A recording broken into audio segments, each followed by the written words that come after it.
Well, yeah, I mean, certainly there are things that are troubling, and there are people in positions of power who don't seem to really get it in terms of, more enlightened ways of doing things. But then they seem to cause others to be more motivated.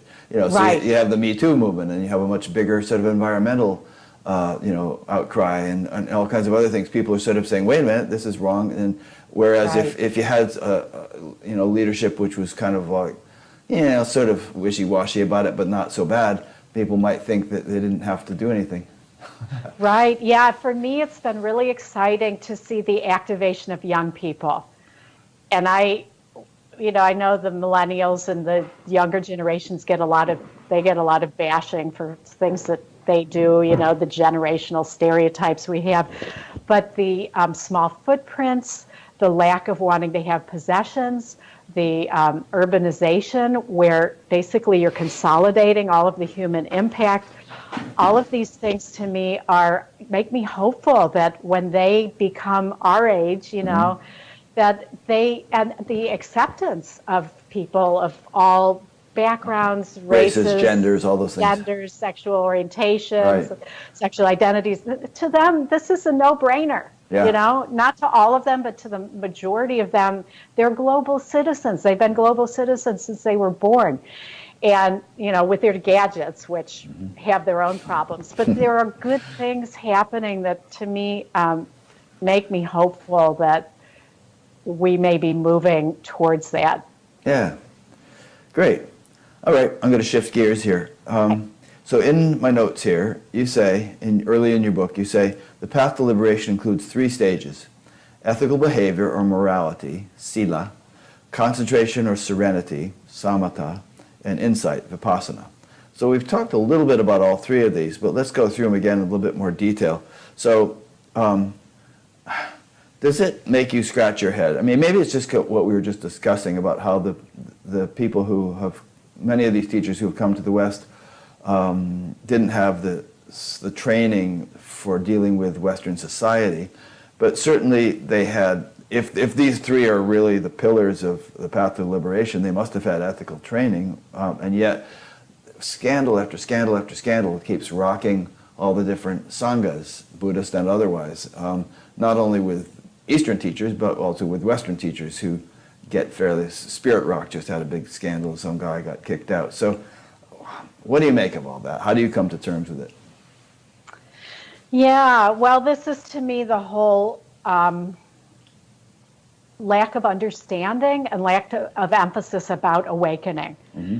That I believe that when people get a taste of reality, there's a way that they overestimate the impact of that on their personality conditioning and on their behavior. Uh-huh. And it's easy to justify in one's mind because there's a truth in one's experience of oneself as having had awakening at whatever level that is, that there is a sense that the doer isn't what I thought it was. Mm-hmm. And so if doing is happening, if functioning is happening, it must be coming from the ground of being.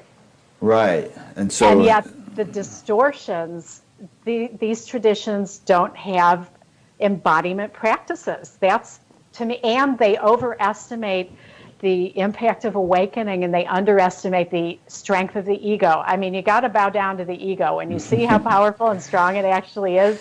It's an amazing structure in our consciousness. Yeah. So, no way of putting it is Maya. I mean, you think of, boy, delusion is so blinding, and you don't know you're deluded when you are.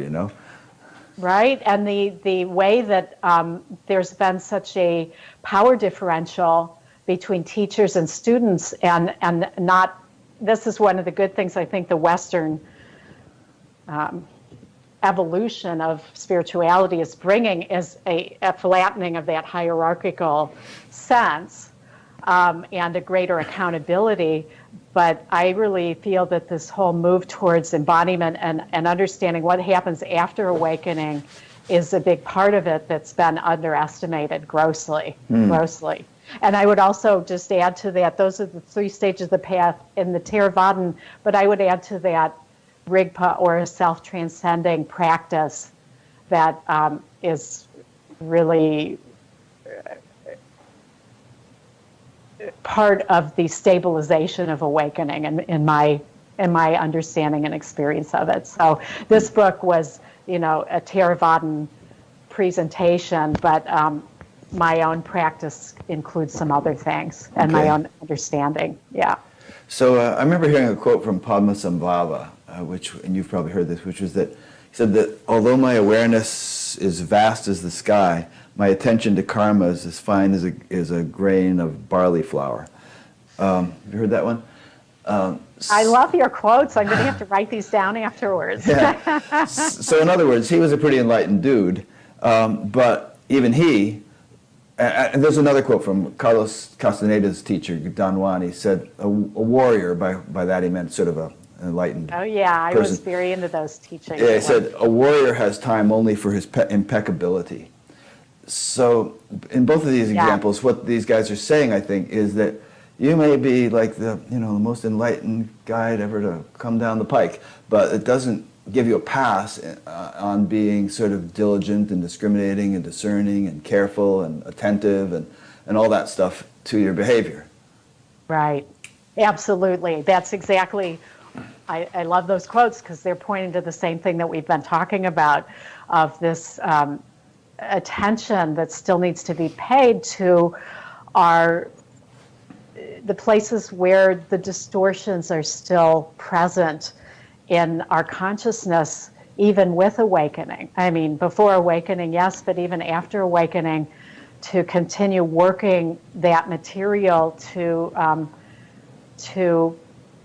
I don't know if you want to say purify it. I mean, purification of mind is part of the samatha path, but to digest it so that one's functioning is as undistorted as possible. Yeah. I mean, you've probably heard the term spiritualized ego. I mean, have you seen examples? I have, where people have what appears to be a genuine and significant awakening, but it actually sort of aggrandizes the ego in a way. It adds fuel to it.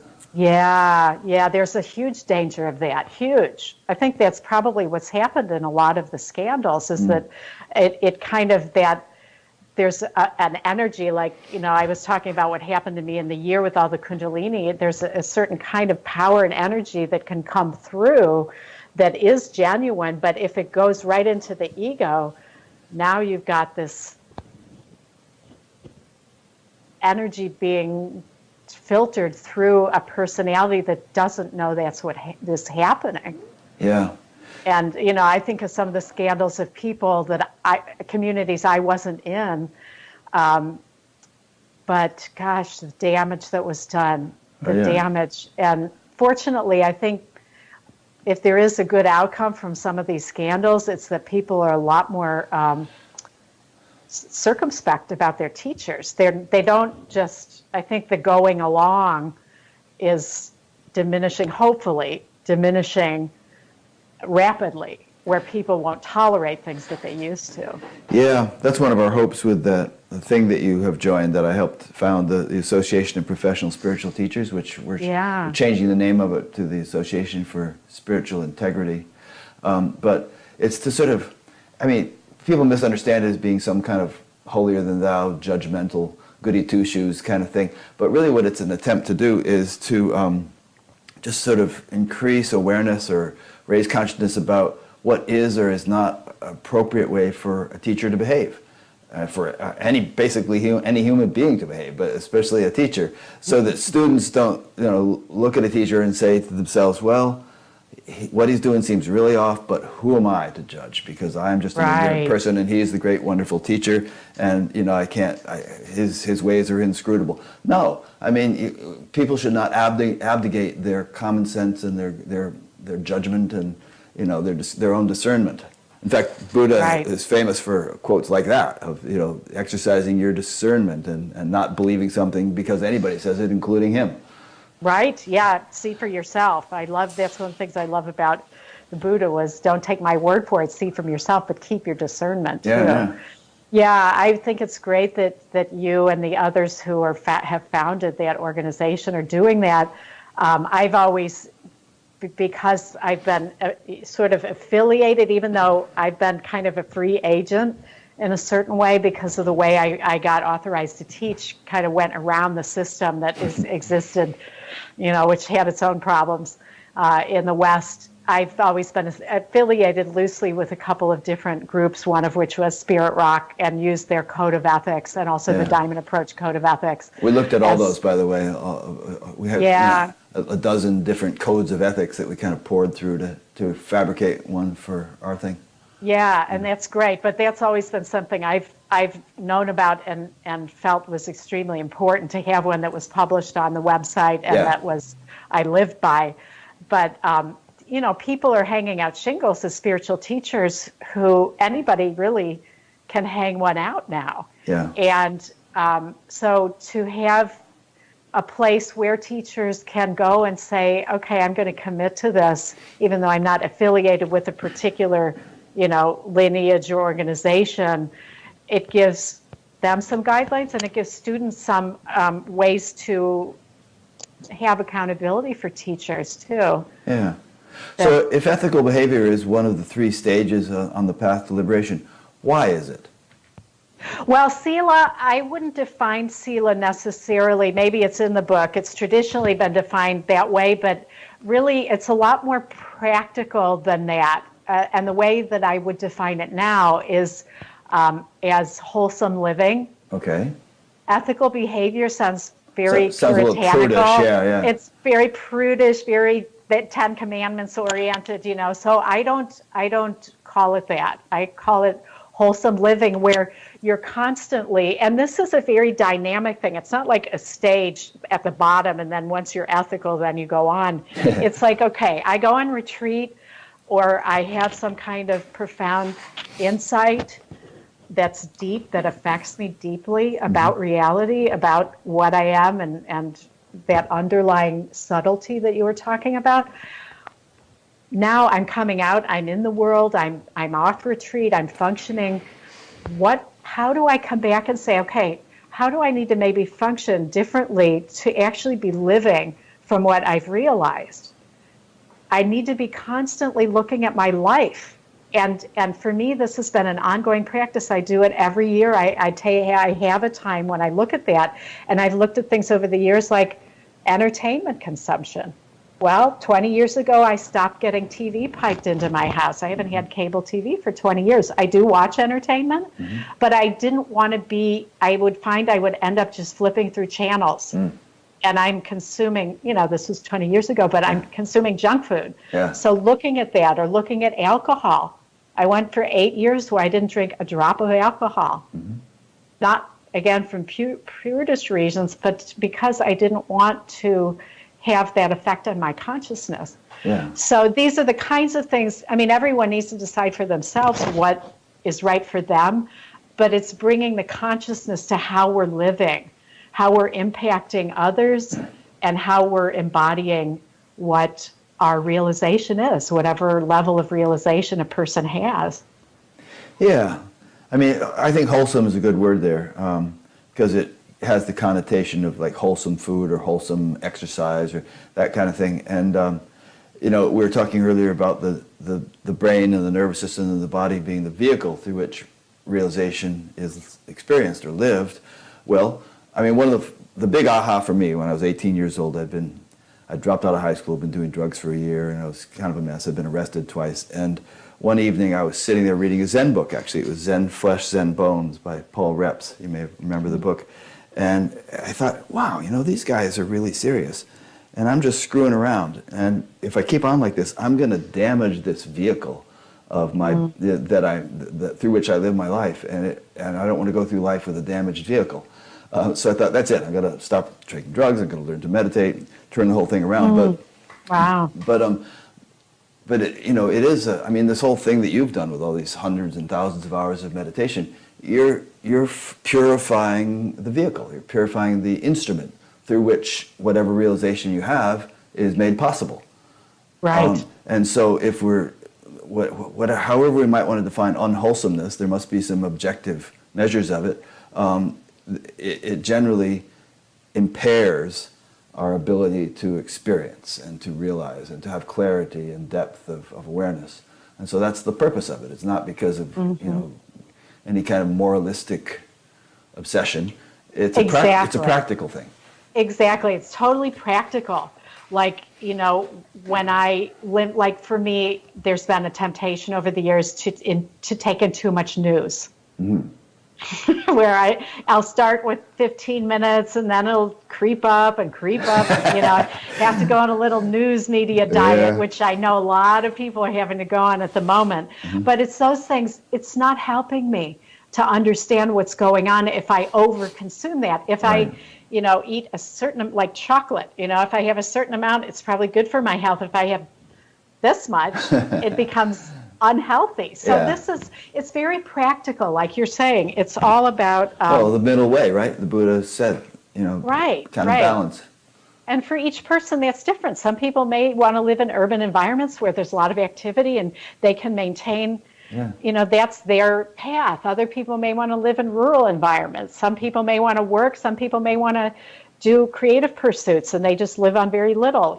All of these things are valid some people options. might be news people. I mean, I mentioned George Stephanopoulos. He and Dan Harris and Robin Roberts and all those Good Morning America people and many others are full-time journalists, but they also meditate regularly.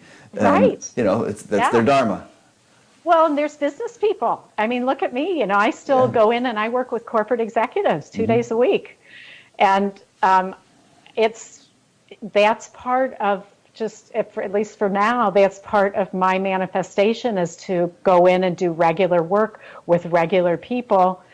And some of them meditate now. Some of them have started meditating. And, I just love the idea that you've got corporate CEOs out there meditating and bringing that consciousness to what they're doing. So there's all different kinds of walks of life that are possible.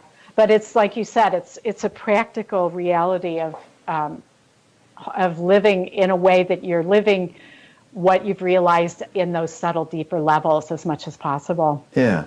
Okay. So 3 stages on the path to liberation, and we pretty much covered the sila one, wholesomeness. The second one is samatha, and let me know if you don't want to. I mean, I'm going from stuff I found in your book. If you want to go off on other directions, we can. But I thought these kind of jumped out at me. Concentration or serenity, samatha. And it's interesting that concentration and serenity would be in the same phrase, because you might not think of concentration as peaceful, the one seems like an effort, the other seems like a relaxation.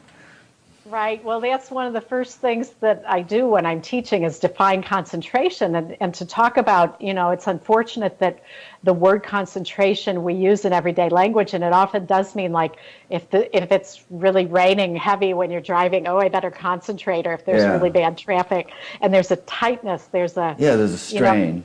Concentration is a natural faculty of our mind stream. It's like a muscle that's already there. It's just how well developed that is. So if we think of it like that as a faculty of the mind stream, instead of the way we would think about it like the body language you just showed. Yeah, straining. Straining. Yeah. If we put that aside and see concentration really as this unification of mind, that's really what's being talked about in the concentration and serenity. And because those practices, and as well as a mind stream that has coherence, is peaceful because we're not jumbling out all over the place. I mean, think about when a person sits down to meditate and like thoughts are just going everywhere. That's agitation. That is the opposite of serenity. So if I use that analogy, you can see that when the mind stream comes together and settles, there's less, really what's happening is there's less of the hindrances and defilements, that distortion becomes purified. And that's why the samatha path, that portion of the path is called purification of mind, because the mind stream itself is settling, the agitation's reducing, the factors that cause us to suffer and to identify with the ego self are all being, they're all settling. That to me is really, that is what the samatha portion of the Buddhist path is really doing, is bringing the mind stream together and potentially that can lead to direct contact with non-duality and with different aspects of our deeper nature. Well, Because there's go that ahead. cutting through, there's that laser-like awareness that's possible, that the laser-like awareness is brings a faculty that the concentration's at a level that can cut through to a more fundamental perception of reality. Basically, we're experiencing that for ourselves. So you just referred to like sitting down to meditate and having a very scattered mind, right? A chaotic mind. I don't know if this metaphor is apt, but let's say you have a big pail full of water and the water is choppy. The pail has been shaken or something. The water is sloshing around. Now, you could try to stop the waves in the water by pushing on them, but you're actually going to create more waves that way. Whereas if you just let the water settle, pretty soon there won't be any waves. Right. So with this whole concentration thing, it seems to me there's a fine balance between trying to suppress and letting things just settle. It is, and that's one of the main things people work with is this whole this aspect of effort that we talked about before. Over-efforting is like pushing on the water, and it's counterproductive. So this is where so many traditions have used the breath as the meditation object. It's an easy one because we have it. We don't have to do anything. And to just come back and to rest on the breath is a way that we are challenging the grooves in the mind stream, which if left on their own, for most people, will just keep continuing. So there is a way that we're not just allowing the conditioning to run on its own, of its own momentum, but to over effort becomes what you're talking about, where it is like pushing on the water and it's counterproductive. So that's one of the big things that people learn in their practice, which is extremely useful for awakening, because the concentration gives us the stability of mind where when awakening happens, there can be continuity of that contact with, or that recognition, depending where one is in one's own unfoldment. It could feel like contact, or it could feel like resting in my depth of what I am. But without concentration, that's not going to really be happening. Well, once that has happened, though, do you still need to actually concentrate in any way, or is it just a natural? I mean, you're not concentrating right now, are you? You're just resting in your true nature and talking to me. Well, the difference is, though, that without that is the faculty of the mind, like in Tibetan Buddhism, for example, where you have the Sila, the Samatha, the Vipassana, and the Rigpa, which is, the Rigpa is the non-dual, the fourth of, you talk about, it's the fourth leg of the path. Without, it's seen, just through Tibetan Buddhism and the however many hundreds, thousands of years that's been around, that if the mind stream itself isn't concentrated, that stability of the Rigpa, of the non-duality, it won't be stable. Even with awakening, one won't ever forget what one is, but to become identified temporarily with the ego self can still happen. And this, don't you think that the spiritual teachers, this is what I always wonder. When the teacher's sitting there going, I think today I'm going to have sex with this student. What are they thinking about that thought? They don't get that this is, maybe there's some ego identification in having sex with your student, in taking money out of the till. They aren't somehow getting, when they have these thoughts that are arising, that there's something going on there. They're identified. They're acting out, basically they're acting out their instinctual drives without even knowing that's happening. So, but yet these people have legitimate awakenings. To me, this explains that. It does. I think that there can be even when one is sort of gotten diluted to some extent and clouded and is, behaving inappropriately, once there has been a significant awakening, there can still be the sense, or at least the self-assessment, that there's this continuity of awareness. I mean, you check and there it is. There's this continuity of awareness, and hey, that student looks pretty hot. But you don't feel like you've totally lost it. I mean, you look at some of the more egregious examples, like Adida, for instance, who seem to have this... I was thinking of him earlier. Yeah, who seem to be like trying to see exactly how much pollution he could indulge in without... I knew people in that Sangha. I mean, the damage. So I would wonder, wasn't he totally identified at some point? I mean, really, did he just go, oh, well, this is all just coming out of the grounded being and it's fine for me to be spreading my damage and poison all over the place? Yeah, really? I don't know. I keep pondering this issue. To me, what is happening, and again, this is a lot of what I've learned from the Diamond Approach. The Diamond Approach, in my view, has incredible technologies for understanding how the personality functions and what's happening in terms of undigested material. And that's why I was attracted to it. But I think that somebody like that was identified completely with their instinctual drives and they acted them out. I don't know how else to explain it. I guess we'll never know because those conversations don't usually happen. Yeah. Well, they happen here. I mean, I often get into this topic. But what are you going to say? Have you asked people? What do they say? People who have gotten into trouble like that? Yeah. I don't know if I ever have point blank. I mean, in my own experience, which is always a good thing to refer to, there have been times when I feel like I've been a little off in my thinking or in my behavior, and it didn't feel like it. I mean, I was kind of blinded to it by my own. I mean, there's a phrase in Sanskrit. The English is the blinding darkness of ignorance. It's like ignorance by its very nature, or delusion by its very nature, deludes you into not realizing you're deluded, and so you can kind of... Go ahead. Oh, no, go ahead. Oh, so you can kind of go off the beam without knowing you're going off the beam, and perhaps still maintaining the sense that you are this wise teacher, or you're this enlightened or semi-enlightened person or whatever. And it seems from examples that we've seen that you can go really far off the beam, before something happens. And some people, Adida, continued on that.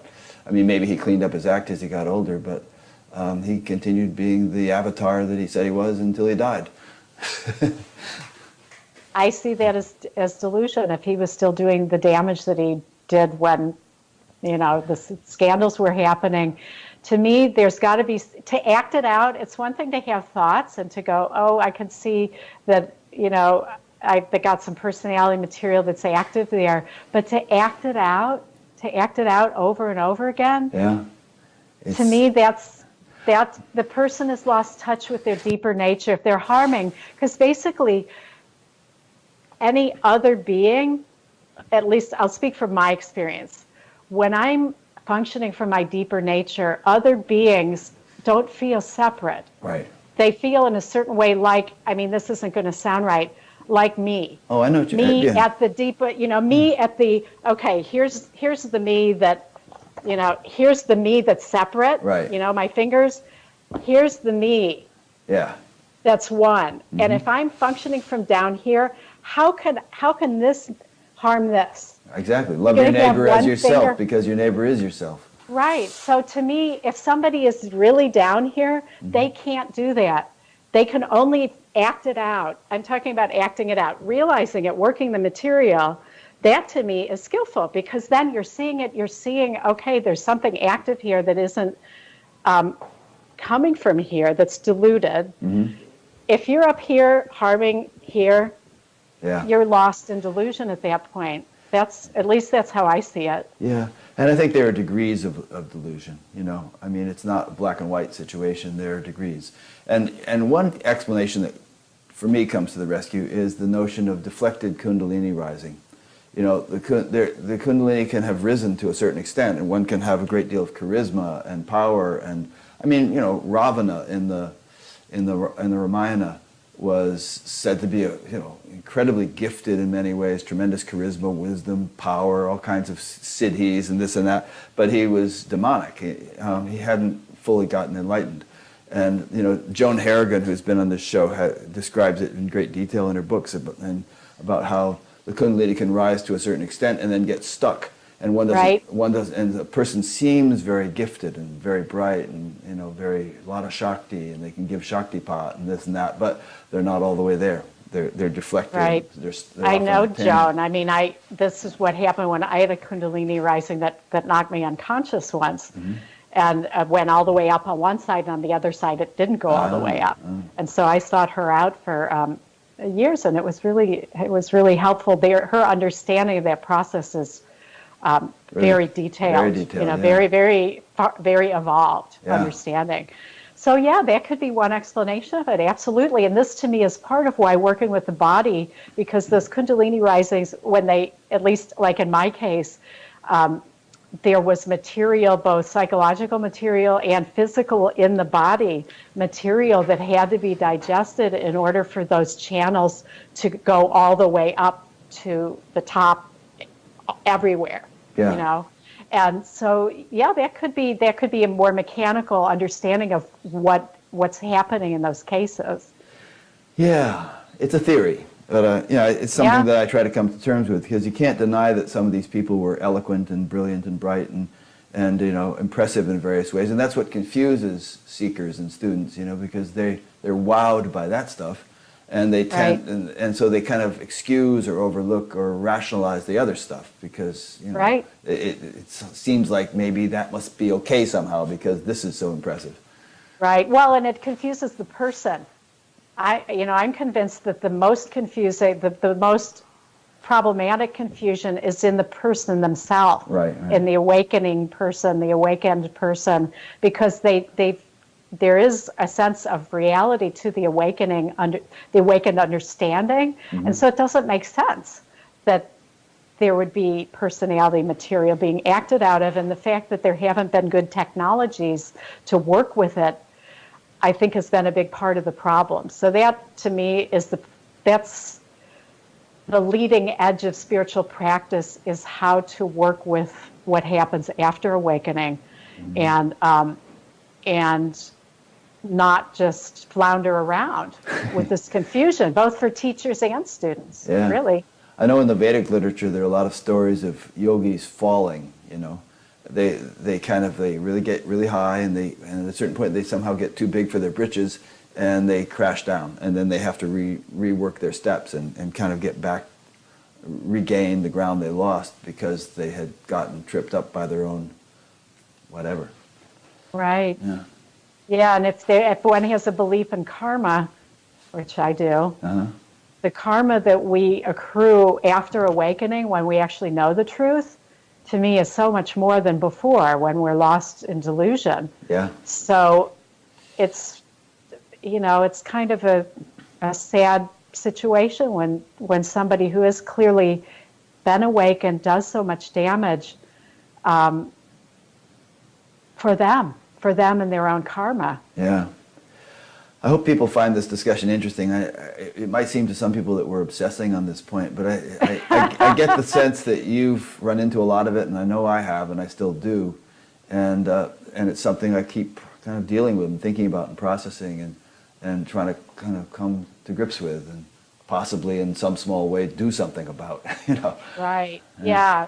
Well, it's really up for me, because at the end of the month I'm teaching a weekend on understanding awakening, and this is, I don't know if people are going to be interested in it or not, but it's something I'm passionate about for everybody, whether one is brand new to the path or whether one has had experiences, tastes of awakening, to really understand how it's understood in different traditions, and a lot of the misconceptions, I think, about awakening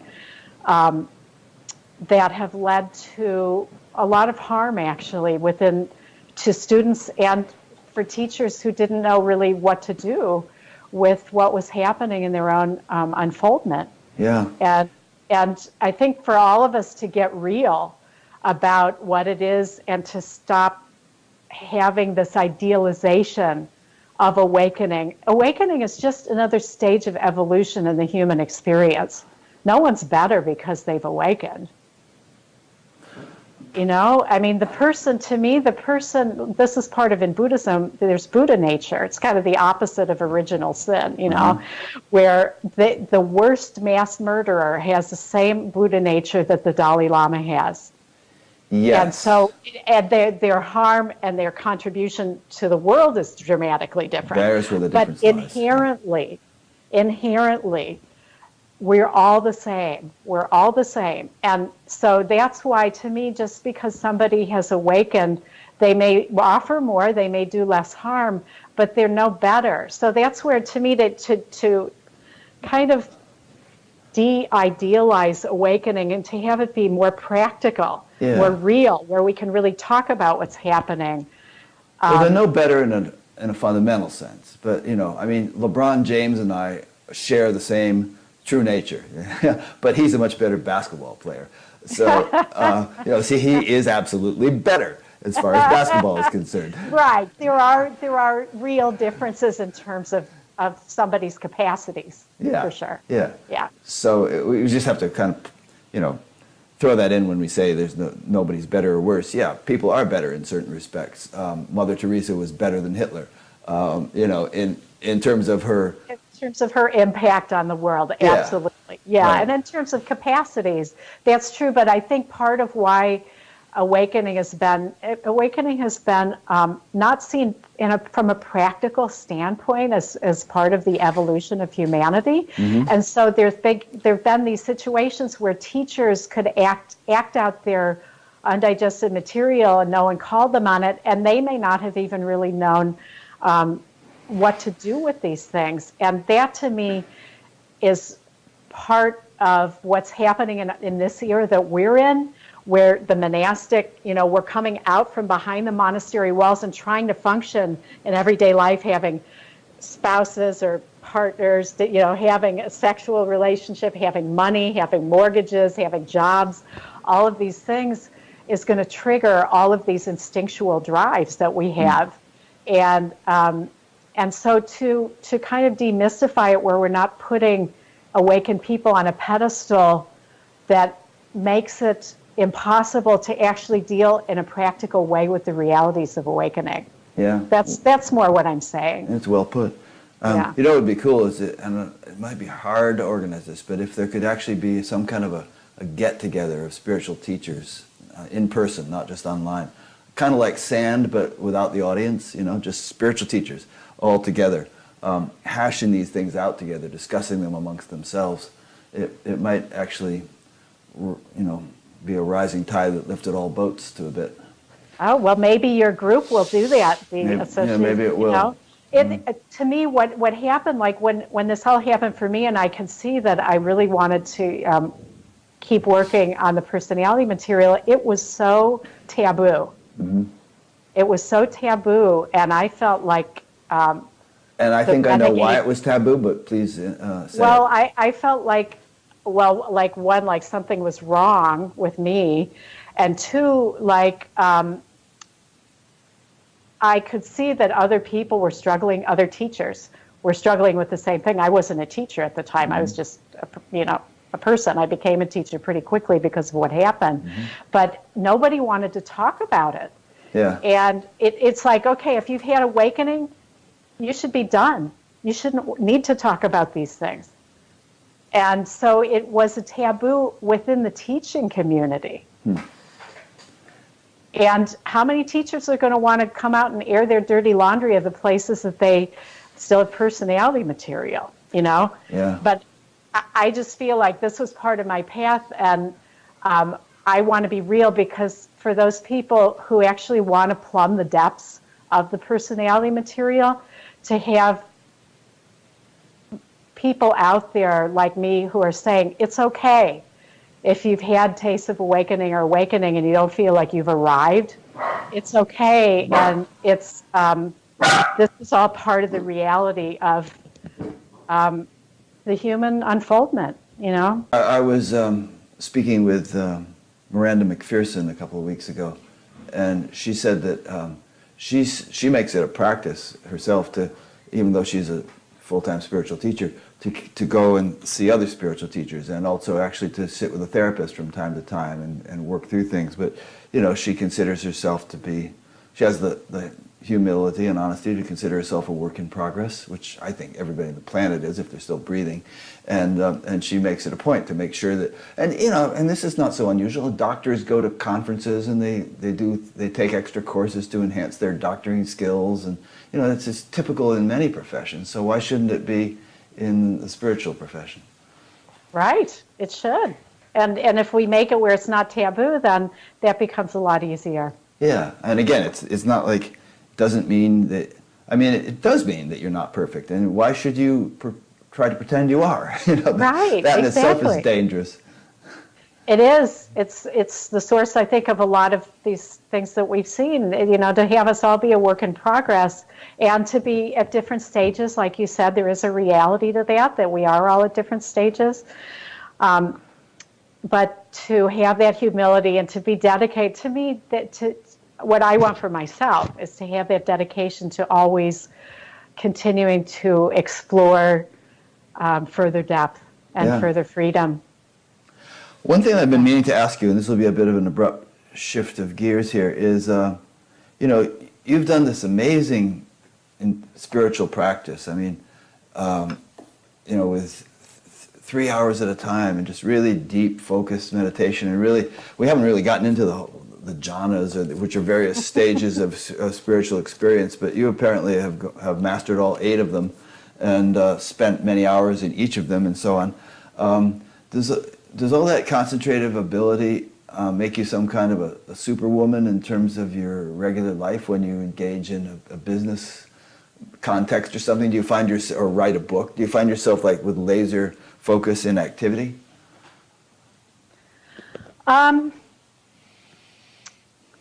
Yeah, I do feel like that's a capacity that I have. I mean, I'm pretty high functioning because, like, in my business life, and you know, I work with people who are very high functioning in the world. Mm-hmm. I mean, these are extremely high functioning people, and I have to be able to function equally to them in order for them to be able to be to want to work with me, basically. Right. So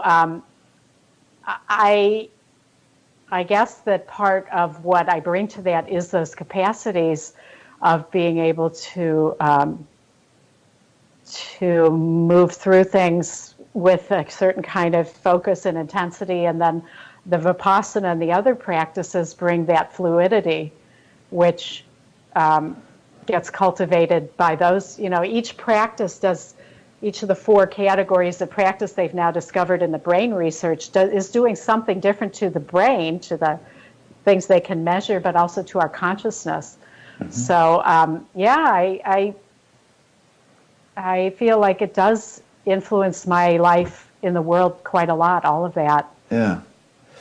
Okay. Again, a little bit of an abrupt shift. We talked about wholesomeness and concentration or serenity, and then there's insight, vipassana, and then there's rigpa, you said. So let's just kind of quickly run us through insight and rigpa, and because I guess these are like 4 stages in the process of liberation, right? Yeah. And if you look at the, it's sort of a little bit of a hybrid of the Theravada and Tibetan, which is what I practice as a hybrid of the two. In insight meditation, where there's a potential for insights into both our psychological functioning, which isn't technically what the insight means. The insight really means into a more fundamental level of reality, which would be non-duality and other types of things like that. Mm-hmm. So that's done really through examining our experience, with a lot of precision. So on the cushion in meditation, we're really examining the flow of experience that's arising in every moment, and through that, we're cultivating the ability to not get either attached to the pleasant, where we're hanging on and then we're going to suffer when it goes away, because ultimately all experiences change into something else, or we're pushing away the unpleasant experiences, which are an inevitable part of the human experience. Mm-hmm. This is the First Noble Truth of Buddhism, is that part of the human experience is that unpleasant things happen. So that's really what Vipassana is cultivating, and then is insight at a deeper level into the insubstantiality, and the way we've constructed the ego self is really a construct in our mind that isn't what we think it is, that's constructed through thought, basically. Mm-hmm. So we're seeing through that in different ways in Vipassana. And then if you go on in Tibetan Buddhism to Rigpa, that's really where that practice, again, there's the 4 categories of that they found in the brain: the heart-based practices, which do certain things, the focused attention, which is the concentration, the open monitoring, which is like Vipassana, where really the present moment becomes our object, and then self-transcending practices, which I like, and I like the Dzogchen version of that the best, where we're actually attempting. That's Rigpa, the self-transcending. That's Rigpa. That's okay. Where we're going for the non-duality. So in Zen, they would have practices really trying to open that up, open the non-duality up. A lot of different traditions. Probably TM has something like that. It probably falls into that category, because very often you transcend right off the bat in your first sitting. Okay, so that would be then a self-transcending practice from the very start. Yeah. So yeah, this is really where there's that potential to open up the awareness to non-duality, where that becomes sustainable over time. Mm-hmm. And so in terms of it being sustainable, well, actually, before I talk about sustainability, how do the jhanas interface with the outline you just gave us? Or I take it that they are, I've read in your book that jhana is equivalent to the word dhyana in Sanskrit, mm-hmm. which is usually translated as meditation. So would the jhanas be like different depths of meditation, different stages as one progresses? Is that what? Yeah, you can see it like that. There's the first 4 jhanas are considered form or material jhanas. So within those 4, we're really using objects of the meditation, like the breath. There's 40 objects that are possible to use in the samatha path. Mm-hmm. But there's a deepening of our of what's called the jhana factors, and so the hindrances that we're basically moving farther and farther out of the ego self and the personality patterning in those.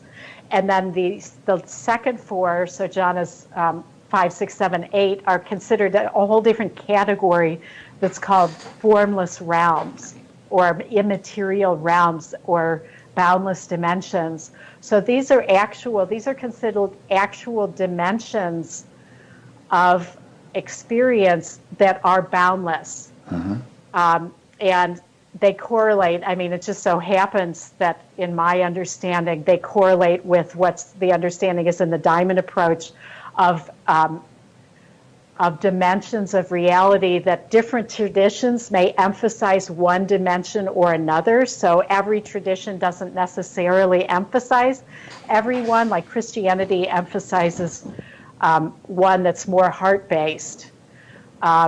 Buddhism tends to be more on the emptiness side of the equation. Some are more on the unity side of the equation. So, there's different, this is a way of understanding the world's traditions that makes it coherent. Mm-hmm. But basically, each of those dimensions comes closer and closer to the ground of being. Okay. And is the final one like get to the ground of being, or what? Well, they in the Hindu path, going through all 8 jhanas is considered enlightenment. Okay. So in the Buddhist path, it's not, because the Buddha did all these. He did the 8 jhanas which he learned from his own teachers, because they've been around for 5,000 years. They predated the Buddha. And then he added the Vipassana because one of the things that is understood or is believed in concentration, at least in Buddhism, is that or the jhanas, is that it's dependent on a level of concentration. That if that wanes, we start falling back into some of the hindrances. So Vipassana is supposed to uproot that. And that's, I'm getting a little technical here, but, and then there's the stages of awakening within Buddhism that go along with that. So, but the tastes of the boundless dimensions are basically tastes of non-dual realms that, when stable, are equivalent to awakening. So it gets a little muddled because in Buddhism they had to figure out what to do with these given that the Buddha added to it. So you yourself, as I understand it, have experienced all these realms or gone through all these stages. Have you stabilized them all? What I would say is that different ones arise and become predominant at different times. Mm-hmm. This is where, again, the 51% rule comes in. Like, what percent am I now? I could take a stab at guessing a percent. Yeah. I mean, at the point of awakening, I'd say it was maybe, I don't know. I won't even give a percent. But that sense of being the ground never goes away. That's what I would say in answer to that question. The sense of what I am never changes. But the sense of where is my locus? Is it more in the world of functioning, where there's a sense that, I mean, all of the functioning is arising from that. Mm-hmm. So that's clear, arising from the ground. But there may be times when there's a sense of being deeper in that ground, and there may be times when there's a sense of being more in the functioning. Depends on what's called for. Right. Right. So that's what I would say. Okay. So ideally, well, actually, another question first. Do you know many people that you have been on retreats with, or that are students of yours, that have also experienced all these jhanas in such fine detail as you have? No, it's extremely rare. According to my teacher, Paak Sayadaw, who was, authorized me to teach, mm-hmm. It's extremely rare that anybody would attain all 8 jhanas. Uh-huh. Cool. Well, it doesn't seem to have gone to your head. You seem pretty down to earth about it. Awakening is this is when I said that there's the Buddha nature isn't any different. And I really believe that. And that's why, to me, those are experiences. I feel a sense of grace. Mm-hmm. And I've always had this fire for awakening since a very young age. I was drawn to this, so I do believe in rebirth and karma. Yeah. I believe that this is just this lifetime's unfoldment, but to take credit for it is ridiculous. Right. When one really sees what's happening, the idea of taking credit is totally counter to what's actually being understood. Yeah, I agree. Do you think that at the very highest levels of attainment that the human beings attain, they would not be able to function very successfully in the world? You see somebody like Ramana, who pretty much had to live a reclusive life, or maybe that was just his nature, but do you think his awakening could have been lived in, had he decided to have a family and run a business?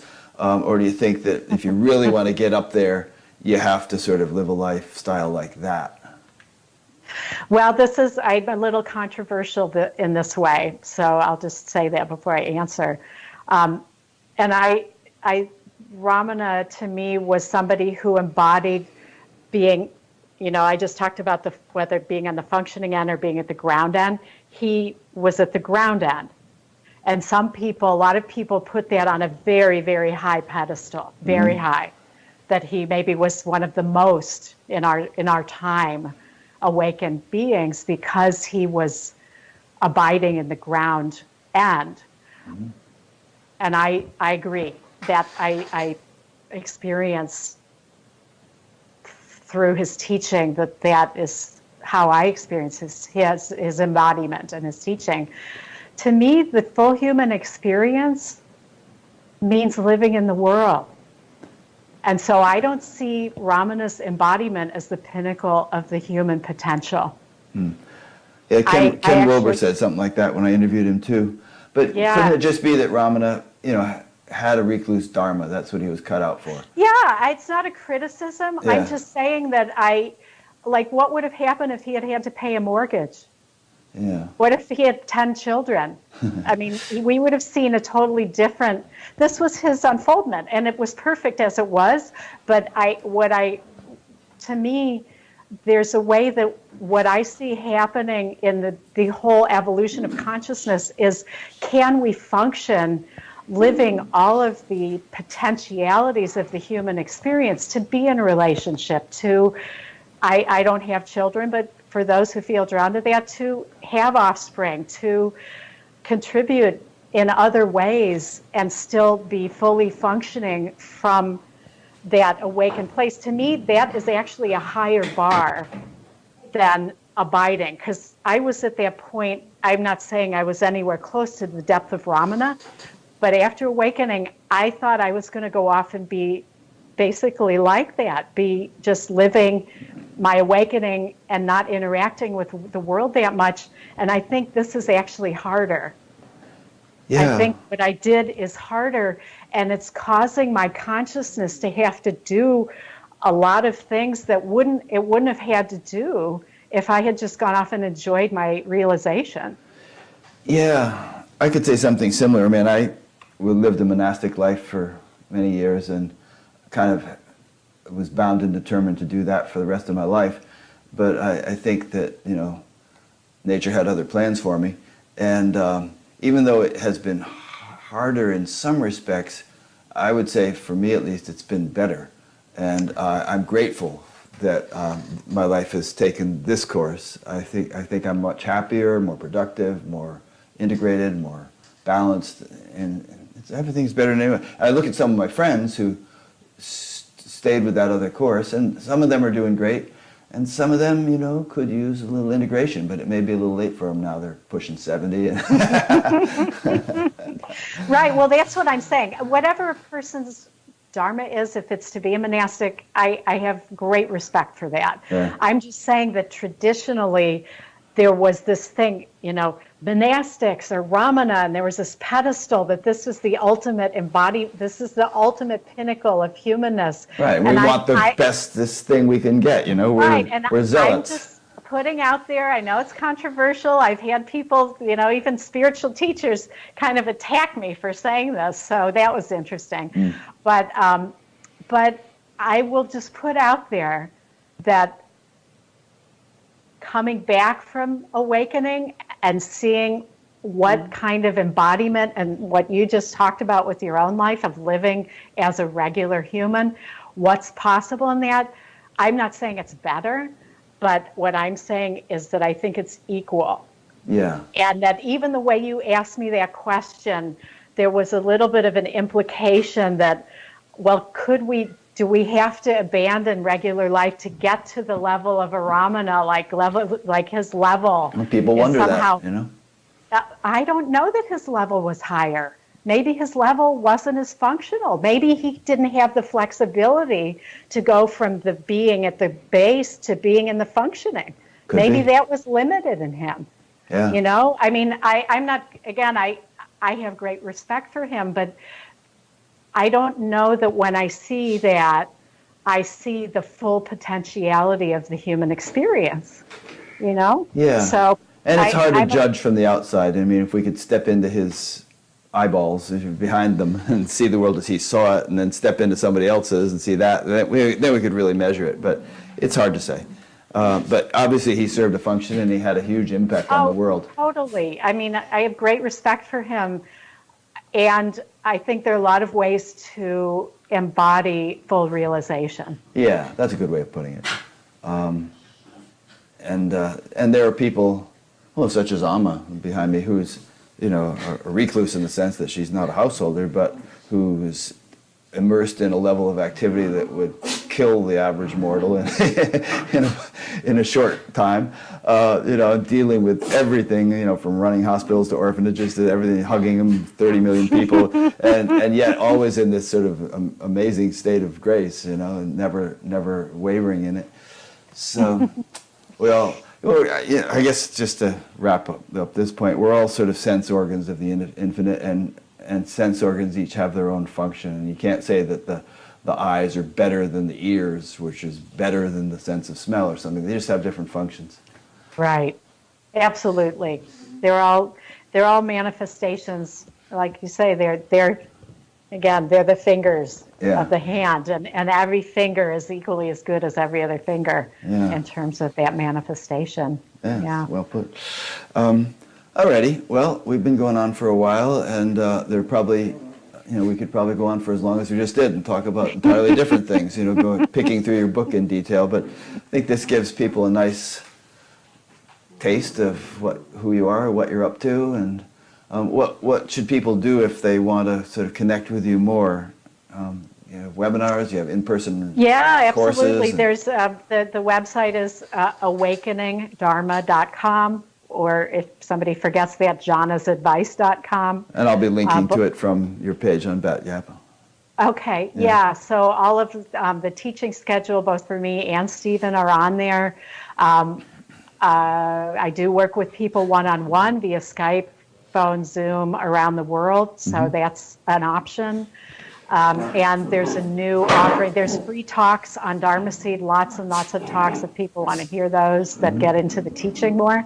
And then there's a new offering called Retreat in a Box, so virtual retreats. So we're going to start offering those soon, which have been years in the making. I'm really excited about it, where people can do home practice and get guidance if they want, and not have to go to a retreat center, just like what I did. So, but for short times. Yeah. I like that, retreat in a box. Just add water. Yeah, they don't actually get a box. It's all the media streams from online, but basically you can do a retreat. There are videos, audios. I'm so excited about it. We're probably, very close to having that be available, the first one. So. Cool. So I imagine you have some email list that people can subscribe to be notified of these things. Absolutely. Yeah. The newsletter only goes out like 6 times a year, and it never is shared with anyone. So you're not going to be bombarded with emails if you sign up for the list. Good. And that has announcements and other things on it. All righty. Well, thanks. I really appreciated having this time with you. And it's been fun. And I'm sure I'll see you again, probably out at Sand some. Yeah, I'll have to come up and say hi. The time went so fast. I wasn't sure what we were going to talk about for 2 hours, but it went by really quickly. I enjoyed getting to know you. This was fun. Yeah.